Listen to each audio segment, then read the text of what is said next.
Okay, so to continue on with what we were doing here, this would be in addition to the part one, a little bit more disassembly. Your starter here, a lot of people probably have to replace this at some point in time. I don't know if you necessarily have to go as far as I did in part one. It's my buddy hanging up. Don't know if you have to go as far as you do in part one for disassembly, but to get to the starter, there's 4 bolts, 1, 2, 3, 4. Make sure all your wires are all unhooked. Man, he's really got to talk to me.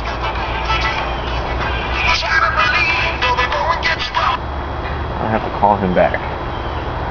Yeah, that's right, it is a Karate Kid as his ringtone. You're the best around, Joe Esposito, if anybody's wondering. Probably really important if he's calling me on a Saturday this early. I don't know why, but whatever. You can find videos of him, I think, on my YouTube page. My best friend. Okay. So, there's the top one. And this thing is normally fairly damn heavy, so just an FYI, starters are not lightweight, so be warned to catch it when you do unbolt it. Ladybugs have decided to live in here. They become my favorite friend since I bought this motor. And as simple as that, it comes out. Check your teeth, check to make sure it's nice and greased. But there that is there, original Mercury part. So into the bin that goes. You get a little bit better of a look here at our carburetors. This whole deal here.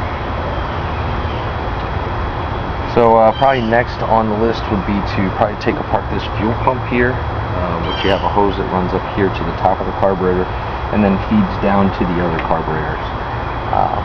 We're just going to go ahead and remove this part here.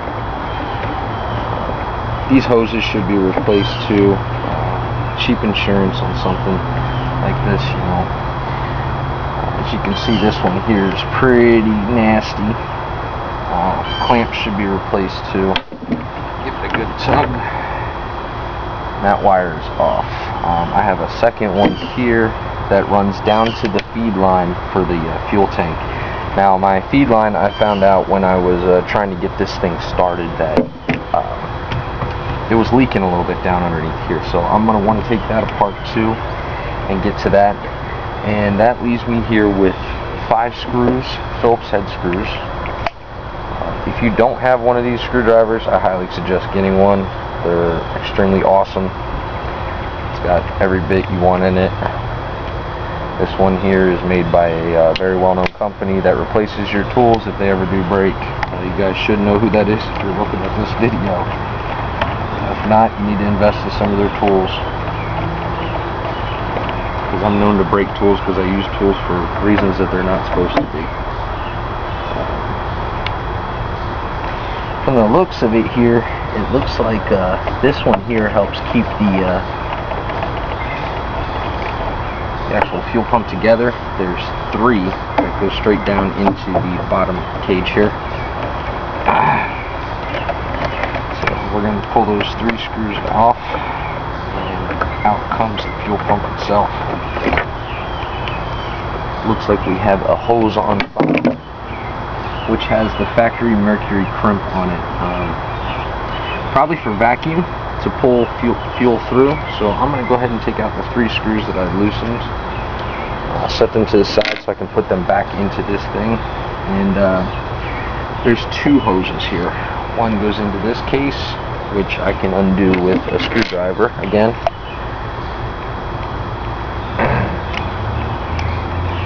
Quick swap out here and remove the fuel. It's like a vacuum line, I'm guessing, that goes back here. Which will free up some room here. Twisting these things is normally how you get them loose. And then occasionally you get one like this that doesn't really come loose. Little elbow grease, and there is another screw down here that you can see there that'll loosen this up. That one goes to there. That one goes to there. That one might be a little bit tricky to try and get to with the location, but nope, loosens up. A long screwdriver would probably be a little bit more beneficial. Just a healthy reminder, when putting this back on, it's probably best to hook up this hose with this thing dropped down. I'm going to remove that here shortly too, and take a good look at that. I'm working on some links to find fuel pump and carburetor kits for a good price for these motors. People charge a pretty penny for them. So as you can see there, that's getting ready to crack. Getting ready to crack there. That is your fuel pump. Underneath here there is a screen that comes loose.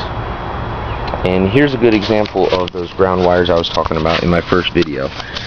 You can see it straight there. It is not hooked up. And there's another one right there next to the telltale. This is the hose that connects to that little head down there. That's also the telltale or P-hole, whatever you want to call it, you know. So there, those are loose. And that takes us to there right now. Down there is the other fuel line connection that I'm going to want to get to. But I'll have to take this off and remove this cage for all that good stuff.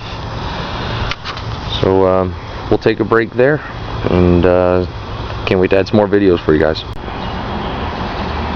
Okay, back to some more disassembly. We're going to go ahead and pull off the coil on this side, which you have 3 bolts here.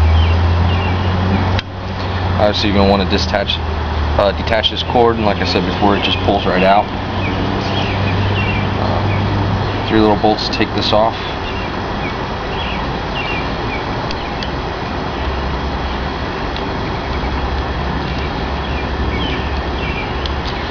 And there you have your coil. I'm going to put the bolts back in just like I like to do with everything. There's a ground wire that attaches from here to here. Just remember that.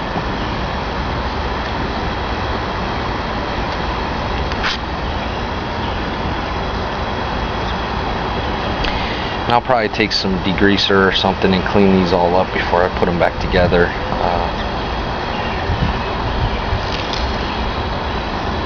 I think we got a little bit of rain going to show up here today, so I might not get much more disassembly done on this.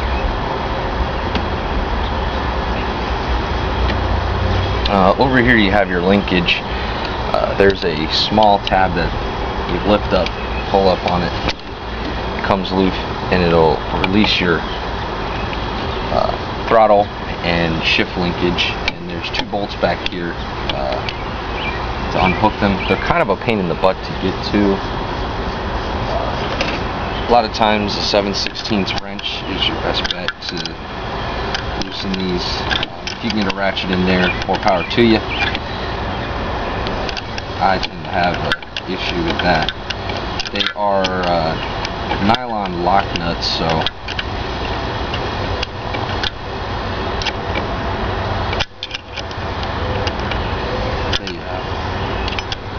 you're not really supposed to use them again. You're supposed to replace them.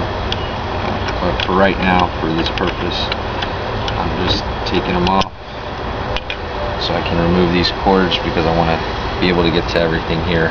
Mainly right now I'm trying to get to the carburetors, because I'm going to disassemble those with a separate video. All in all, I'm part of the series for the disassembly of this motor. Hope I'm not boring you. If I am, too bad. Change the channel. You can. Not my fault. Doing my best here. You can see this turns your distributor there. There's another 7/16 that's down in here. This one is easiest to get to with a ratchet. They are greasy, so have fun with that. Here's a look at how the distributor mechanism works.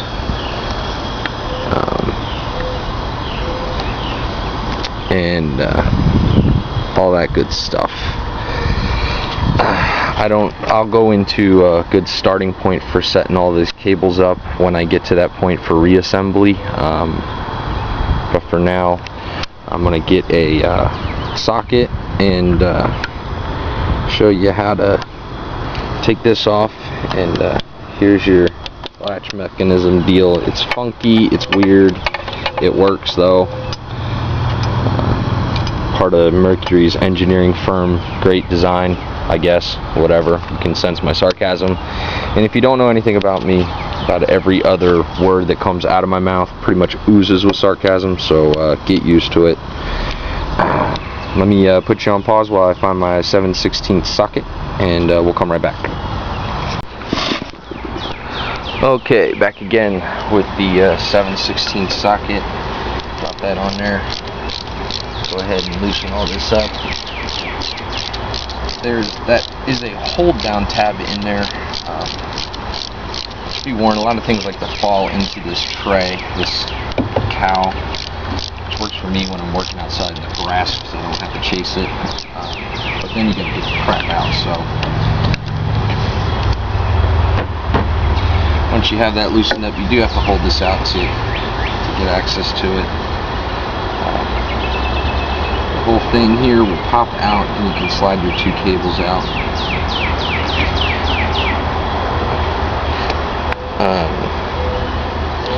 Here I have that stuck in there. There's your nut. Lift up your greasy wonder hold down tab. And this will pop right out. You can slide that through up into there. Again, I recommend putting your stuff back. I'm sure you're probably tired of hearing me say that, but this is my boat, so do what you want.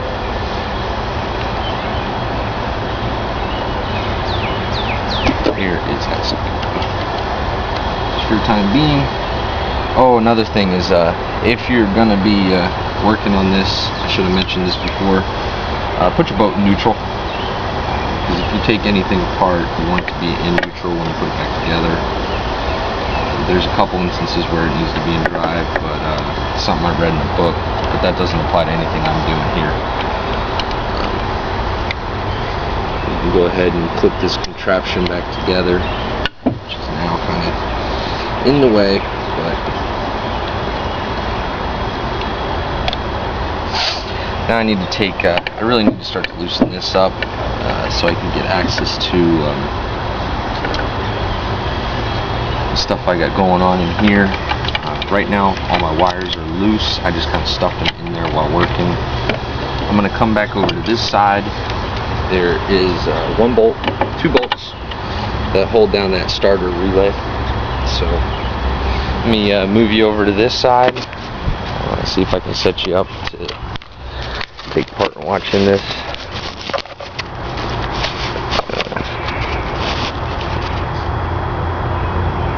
I promise, guys, I will get a tripod